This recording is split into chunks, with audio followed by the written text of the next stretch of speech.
Assalamualaikum warahmatullahi wabarakatuh.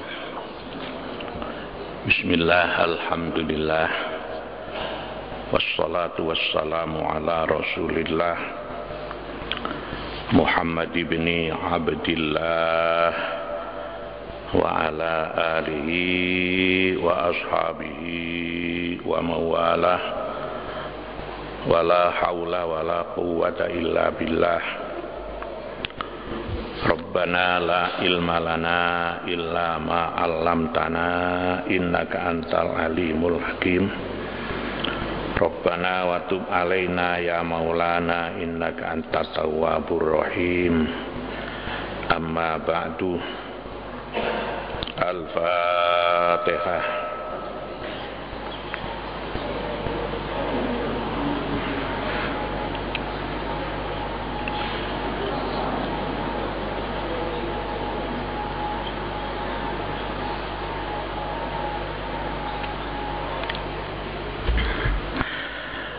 Para bapak, para ibu, jamaah kaum muslimin rahimakumullah. Alhamdulillah, pagi ini kita bisa berjumpa kembali dalam keadaan sehat walafiat. Marilah sehat kita ini kita pergunakan yang sebanyak-banyaknya untuk meningkatkan takwa kita kepada Allah Subhanahu wa taala. Amin ya rabbal alamin. Para jamaah kaum muslimin rahimakumullah, melanjutkan pengajian kita pada hari Ahad yang lalu, kita membicarakan tentang masalah hak-hak asasi manusia menurut Al-Quran dan Sunnah Rasulullah Sallallahu Alaihi Wasallam.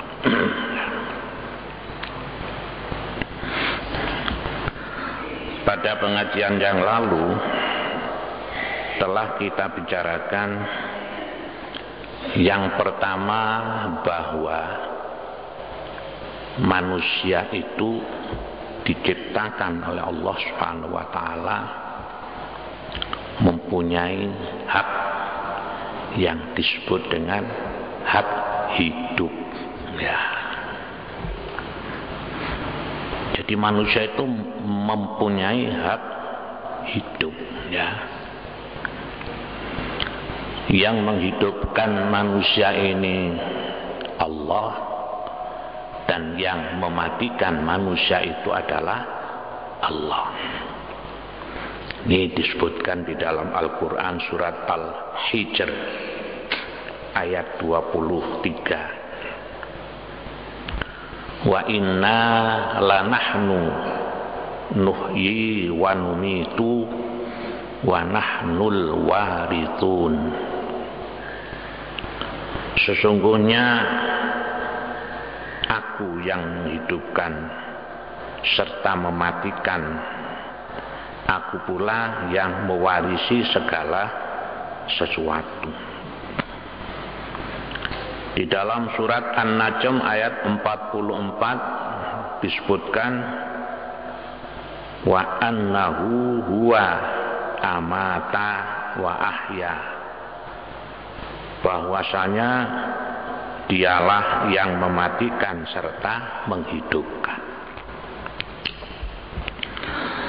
Jadi berarti manusia ini mempunyai hak hidup. Tidak boleh siapapun saja yang mematikan manusia, begitu nampaknya, ya. Karena itulah maka membunuh sesama manusia itu di dalam Al-Quran disebutkan itu termasuk dosa besar, ya. Jadi membunuh manusia itu berarti melanggar hak-hak asasi manusia. Jadi di dalam Al-Quran sudah diatur kalau orang itu membunuhnya itu pembunuhan sengaja, pembunuhan berencana, maka hukumnya adalah hukum bunuh. Jadi itu namanya hak asasi manusia, ya. Seperti yang kemarin saya sampaikan, ya. Kenapa Libya itu diserang oleh NATO? Itu dalilnya itu adalah karena Presiden Muammar Gaddafi itu melanggar hak-hak asasi manusia. Jadi rakyatnya yang demonstrasi menuntut Gaddafi itu mundur karena berkuasa sudah 42 tahun itu ya, sudah waktunya. Mestinya kalau negara demokrasi itu kan 5 tahun sekali ganti kan begitu, atau diperpanjang paling lama 2 kali. Nah, ini sudah berapa kali? 42 tahun. Rakyatnya ini demo. Akan tetapi Gaddafi tetap bertahan, ya. Yang demo-demo ini malah diserang kan gitu ya. Diserang, akhirnya banyak warga negara Libya yang mati. Ini yang dijadikan sebagai alasan bahwa Gaddafi itu melanggar hak-hak asasi manusia, ya. Di dalam Al-Quran disebutkan di dalam surat Al-Ma'idah ayat 32, man qatala nafsan bi ghairi nafsin aw fasadin fil ardi faka'annama qatalan nasa jami'a wa man ahyaha faka'annama ahyan nasa jami'a. Barang siapa yang membunuh jiwa bukan karena balasan bunuh atau karena maksud mengadakan kekacauan di atas bumi, maka ia seolah-olah membunuh seluruh manusia. Dan barang siapa yang menghidupkan jiwa tadi, maka ia seolah-olah menghidupi seluruh. Jadi tindakan ya yang menimbulkan kerusakan terhadap manusia itu adalah termasuk namanya melanggar hak-hak asasi manusia. Ya. Sekarang seperti misalnya teroris. Nah, ya. Sekarang apa tujuannya teroris itu? Itu kan mengacaukan kehidupan manusia, ya. Bom buku ya, terjadi di mana-mana. Karena itu sekarang pelakunya sudah ditangkap sebanyak 19 orang, ya. Bom bunuh diri di Cirebon. Ini termasuk semuanya itu adalah melanggar hak-hak asasi manusia. Ya.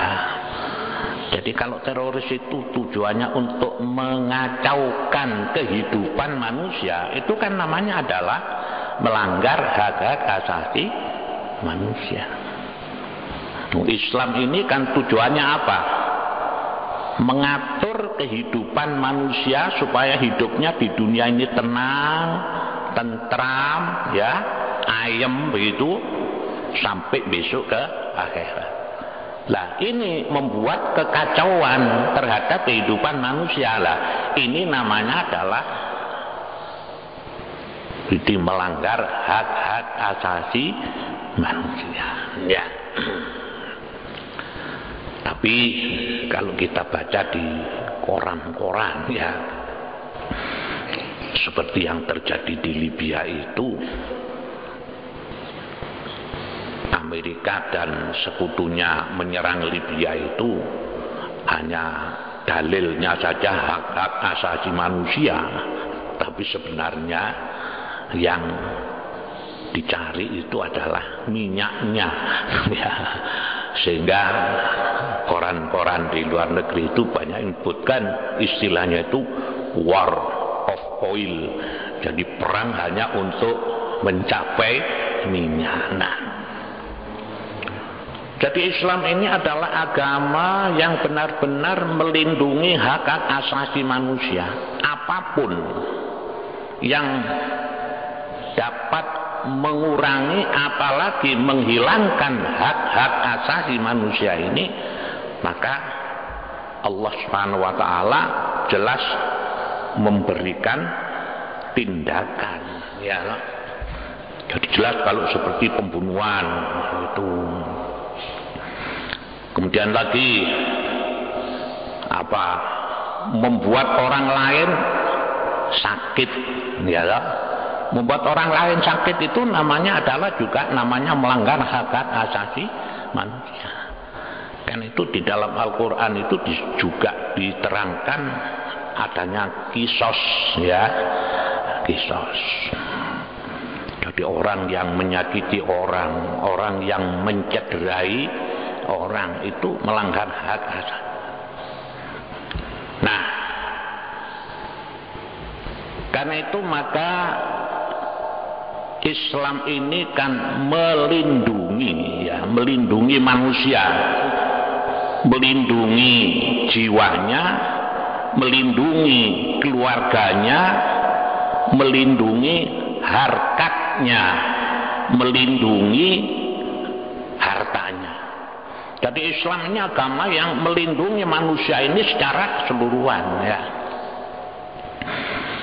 Karena itu kan ada satu hadis Rasulullah Sallallahu Alaihi Wasallam mengatakan, man kutila duna malihi fahuwa syahidun, waman kutila duna ahlihi fahuwa syahidun ya. Siapa orang yang dibunuh karena membela hartanya, nah ya, maka dia adalah termasuk orang yang mati syahid ya. Jadi misalnya ada orang dirampok ya, dirampok, dia membela hartanya ya, membela hartanya, terjadi apa, perang tanding ya antara dia dengan perampok ya, dia mati terbunuh. Ini kan namanya adalah dia membela. Nah, Al-Quran membela hak-hak ini manusia itu. Jadi orang yang mati karena membela harta itu termasuk mati syahid ya. Atau orang yang mati karena membela keluarganya ya, istrinya mau diambil orang gelut mati ya, itu juga termasuk mati syahid ya. Itu jadi Islam ini mengatur bagaimana manusia ini hidupnya tenang, tentrem, ayem ya. Jadi segala sesuatunya itu diberikan oleh Allah kepada manusia. Nabi Muhammad Sallallahu Alaihi Wasallam itu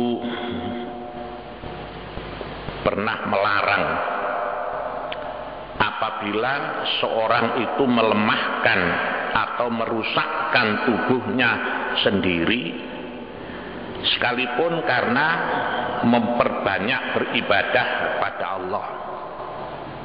Seperti kita ini ya, Ini kan kita mempunyai hak hidup.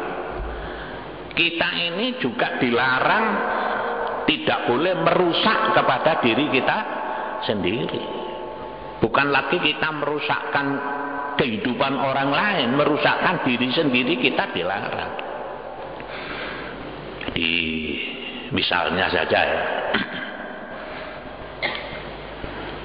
sekarang kalau ada orang ingin menyumbangkan anggota badannya ini ya, anggota badannya ini disumbangkan kepada orang lain ya, pada orang lain ya. Ini tidak boleh ya. Dulu pada waktu Gus Dur jadi presiden ya, itu kan Gus Dur waktu itu penglihatannya itu hanya sekitar 10% ya. Jadi waktu Gus Dur diangkat jadi presiden awal-awal itu penglihatannya hanya sekitar 10%. Jadi ya remang-remang, bukan remang-remang lagi, tidak kelihatan ya. Jadi ada seorang pemuda yang betul-betul merasa iba gitu. Bagaimana kita punya presiden kok itu datang langsung ke Jakarta, itu mengatakan, Gus, saya ini ingin menyumbangkan mata saya ini yang satu, saya berikan sampean. Kan sekarang bisa lewat teknologi kedokteran ya, bisa pencangkuan mata. Ya Gus Dur mengatakan, oh tidak usah, kan sampean masih muda, masa depan sampean masih panjang, tidak usah loh gitu ya. Itu sebenarnya dulu kan tahu bahwa tidak boleh kan. Nah, jangankan masih hidup, yang sudah mati saja, yang sudah mati itu masih timbul perbedaan pendapat di kalangan ulama. Bagaimana hukumnya orang mencangkok anggota badan orang yang sudah mati diberikan kepada orang yang masih hidup ya. Itu ini sebagian ulama mengatakan wah itu tidak boleh, haram, tidak boleh ya. Sebab ada satu hadis Rasulullah SAW mengatakan, kasru azmil mayyiti kakasrihi hayyan. Memecahkan tulang orang yang sudah mati sama dengan memecahkan tulang orang yang masih hidup ya. Artinya apa? Mengambil anggota badan orang yang sudah mati diberikan kepada orang yang masih hidup itu tidak boleh. Ini sebagian ulama itu mengatakan. Nah, tapi ada ulama-ulama yang lain, kelompok ulama yang lain itu mengatakan boleh, tapi dengan beberapa syarat ya. Dan itu kan di Indonesia saja kan sekarang ada yang namanya bank mata ya. Jadi bank mata, orang yang tidak bisa melihat itu bisa diambilkan mata dari bank. Kelompok ulama yang kedua mengatakan bahwa mencangkok organ tubuh orang yang mati itu boleh dengan beberapa syarat. Satu, ada persetujuan dari pihak ahli waris atau wasiat dari orang yang meninggal ya, itu ada wasiat. Jadi kalau misalnya sampean wasiat, kalau aku mati motoku ini sumbang noe kayak wong sing gak kato gitu ya nih. Atau itu tadi ada persetujuan dari pihak ahli waris. Bagaimana ini kalau misalnya matanya ini diambil, diberikan pada orang lain. Ya, tuh. Kalau ahli waris setuju, boleh. Nah, kemudian pelaksanaan untuk mengambil organ tubuh seperti mata itu tadi, ya, itu disyaratkan jenazah ini sudah siap untuk dimakamkan, jadi sudah dimandikan, sudah dikafani, sudah disalati, baru akan akan dimakamkan, itu diambil. Tapi yang ngambil mata itu enggak seperti sampean ngambil apa itu kan harus dokter ahli kan ya, sebab di situ kan apa kabelnya kecil-kecil itu kan ya, jadi itu enggak sembarang orang, harus ada dokter yang memang dokter ahli, dan itu enggak bisa 1-2 jam ya. Dan juga tidak setiap orang itu mesti cocok untuk diberikan, ya. Seperti ini saja, operasi apa namanya itu kembar siam ya, yang di Surabaya itu Rohman dan Rohim, ya. Itu kan operasi untuk memisahkan ini berhasil, ya, berhasil. Itu sekarang dipisahkan Rohman dan Rohim. Itu berapa jam? 27 jam, ya. Yang mengoperasi dokternya berapa? Kalau tidak salah kemarin itu disebutkan ada 23 dokter yang menangani. Itu padahal ini kalau dilihat dibandingkan dengan operasi mengambil mata mungkin masih lebih berat ngoperasi mata ya, tapi nyatanya berhasil. Itulah ini. Terus timbul lagi pertanyaan, lah sekarang kalau mata ini diberikan kepada orang, ini juga harus dipertimbangkan orang yang diberi mata itu bagaimana? Wah, ini diberikan kepada orangnya ini mantan koruptor. Oh jangan nanti rugi kan ya, motornya kok digano koruptor gitu ya. Mestinya ini pertimbangan secara agama itu, mata ini diberikan kepada orang yang orang ini betul-betul dibutuhkan masyarakat, dibutuhkan agama atau dibutuhkan negara, karena masih mempunyai pemikiran-pemikiran yang begitu besar. Ini walau pertimbangan begitu, ini baru boleh ya. Nah, jadi itu namanya apa? Operasi. Nah, itu operasi pencangkokan. Nah, sekarang organ-organ tubuh yang bisa dicangkok itu kan banyak sekali, ya, itu banyak sekali. Jadi misalnya ada pencangkokan ginjal, ya, ada pencangkokan ginjal. Jadi sekarang kalau misalnya orang itu ginjalnya tidak berfungsi, ya tidak berfungsi, biasanya kan dengan pencucian darah, ya, pencucian darah dicuci. Tapi itu pun hanya sekedar mengolor saja, mengolor waktu kematian, ya. Saya dulu masih teringat waktu saya nyambangi Ustadz Haji Mahmud waktu itu kan apa namanya itu gagal ginjal, ya. Akhirnya Ustadz Haji Mahmud ini kan dicuci darah. Cuci darah itu tiap 2 minggu sekali. 2 minggu sekali dicuci darah. Darahnya dikeluarkan dengan mesin, dicuci, dikembalikan lagi. Itu hanya 1 kali. Ini 1 kali. Waktu setelah cuci darah itu saya sambangi. Bagaimana Ustadz? Terus pokoknya Pak Majid kalau bisa sudah jangan sampai ada saudara kita ini yang cuci darah. Kenapa? Sakitnya bukan main loh ya tuh. Cuci darah itu biayanya tinggi, sakitnya. Akhirnya dia ini sudah tidak mau untuk dicuci darah lagi, akhirnya meninggal dunia ya.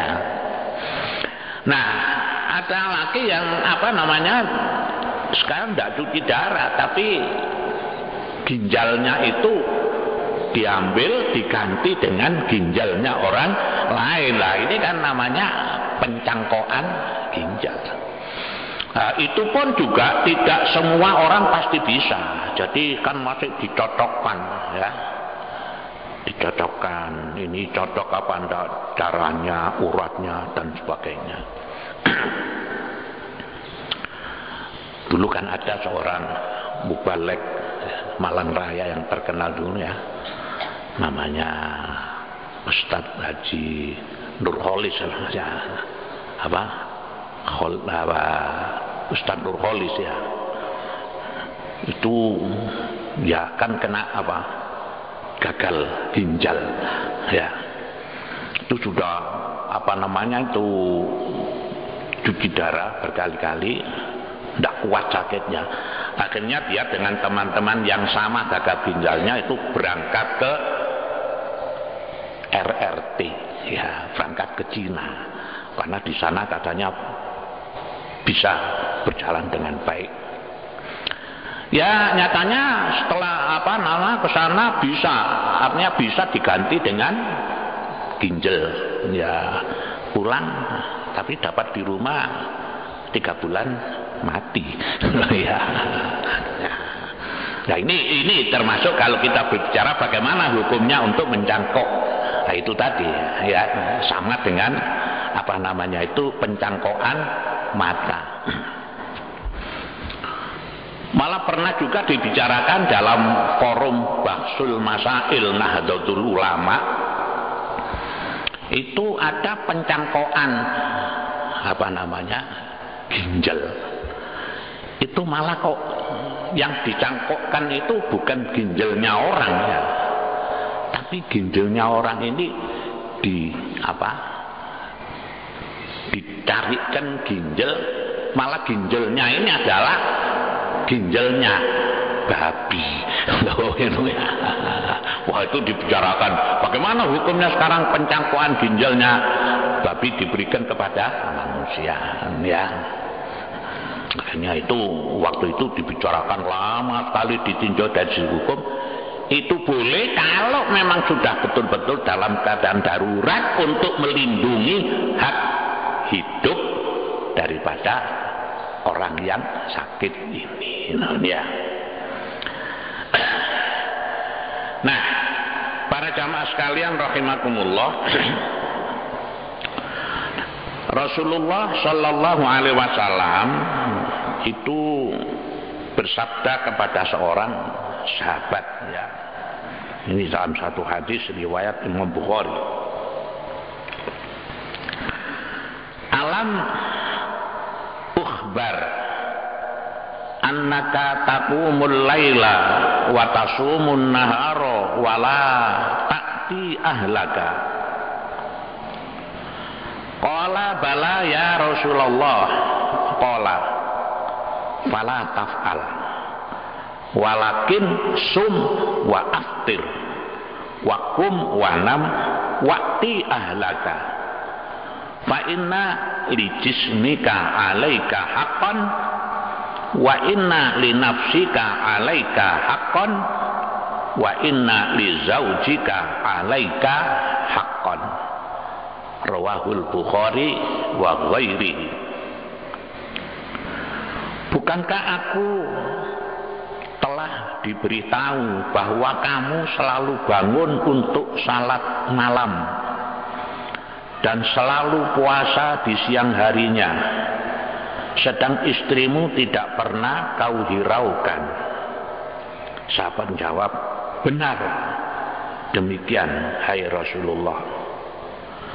Beliau Shallallahu Alaihi Wasallam bersabda, jangan berbuat sedemikian itu. tetapi berpuasalah dan juga berbukalah. Bangunlah untuk salat malam dan juga tidurlah. Datangi pula istrimu, sebab badanmu sendiri pun ada haknya yang harus kau penuhi.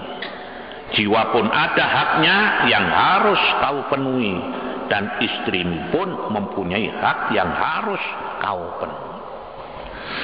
Jadi ini kan ceritanya kan ada seorang sahabat Nabi, dia ini kalau siang puasa gitu ya, kalau malam sholat malam.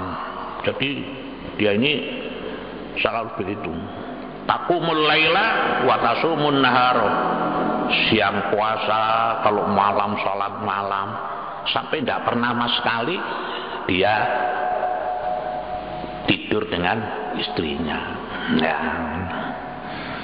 Kemudian Rasulullah tanya, apa betul kamu itu begitu? Iya Rasulullah, saya memang kalau siang puasa, kalau malam salat malam, saya tidak pernah sekali tidur dengan istri saya.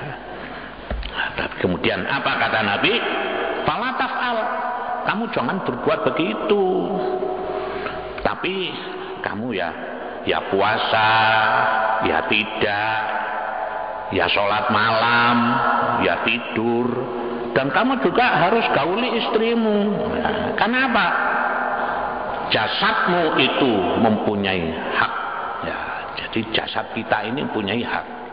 Apa hak jasad kita ini? Ya istirahat, gitu ya. Ya makan, ya olahraga, ya bersenang-senang. Jangan sampai hak hidupmu itu kamu pangkas, begitu maksudnya. Ya. Wa inna li nafsika 'alaika haqqan.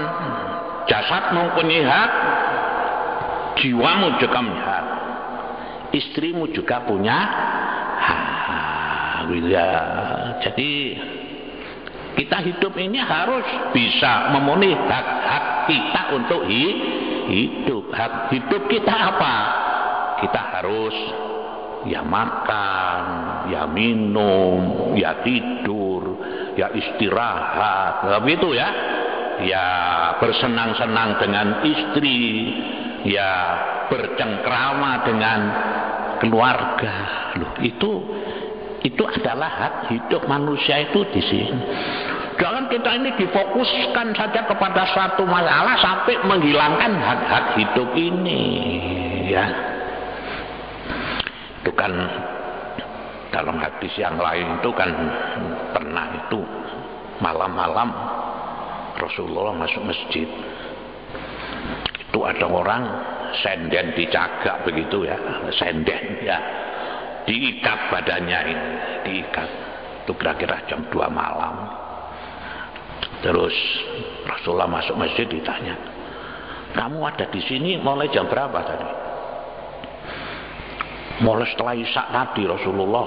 Nah rencananya kamu pulang jam berapa? Nanti kalau sudah sholat duha. Loh kenapa kok badanmu diikat dengan tali? Iya karena sudah ngantuk saya ini. Biar saya nggak jatuh saya ikat. Jadi kamu kan ngantuk. Ya dah lepaskan tali itu, sekarang kamu pulang, kamu tidur. Nah, kamu tidur dengan istrimu sana. Loh gitu ya. Karena kamu punya hak untuk hidup, untuk istirahat, untuk tidur. Istrimu juga punya. Jadi orang ngoyo ibadah itu juga enggak boleh. Enggak mau. Maca Quran, tok wiritan, tok sampai gak tahu turu ambek bojone ya gak oleh kan gitu ya. Nah, jadi masing-masing itu punya. Jangan dikira bahwa apa namanya surga itu karena wiritan, karena zikir tok, tapi melalaikan yang lain itu bisa mencapai surga lewat. Oh, tidak begitu. Kan ibadah itu kan macam-macam, ya. Ngaji ibadah, bekerja, mencari nafkah juga ibadah kan ya toh. Mendidik anak ya ibadah, tidur dengan istri juga ibadah begitulah. Nah, ini ini kaitannya dengan hak-hak asasi bagi tiap orang itu begitunya. Demikian para bapak, para ibu jamaah sekalian rahimakumullah. Mudah-mudahan ada guna dan ada manfaatnya ya. Kalau apa yang saya sampaikan ini benar, ini semata-mata dari Allah Subhanahu wa taala. Kalau apa yang sampaikan ini salah, maka itu adalah kesalahan diri saya sendiri. Mudah-mudahan dimaafkan oleh Allah Subhanahu wa taala. Allahumma shalli wa sallim wa barik ala sayyidina Muhammad. Alhamdulillahi rabbil alamin. Allahumma inna nas'aluka ilman nafi'ah wa amalan mutaqabbalah wa lisanan dzakira wa qalban khashi'ah wa amalan maqbula. Rabbana la tuzigh qulubana ba'da idh hadaitana wa hab lana min ladunka rahmah innaka antal wahhab. Rabbana atina fid dunya hasanah wa fil akhirati hasanah wa qina adzabannar. Subhana rabbika rabbil izzati amma yasifun wa salamun alal mursalin walhamdulillahi rabbil alamin. Assalamualaikum warahmatullahi Allah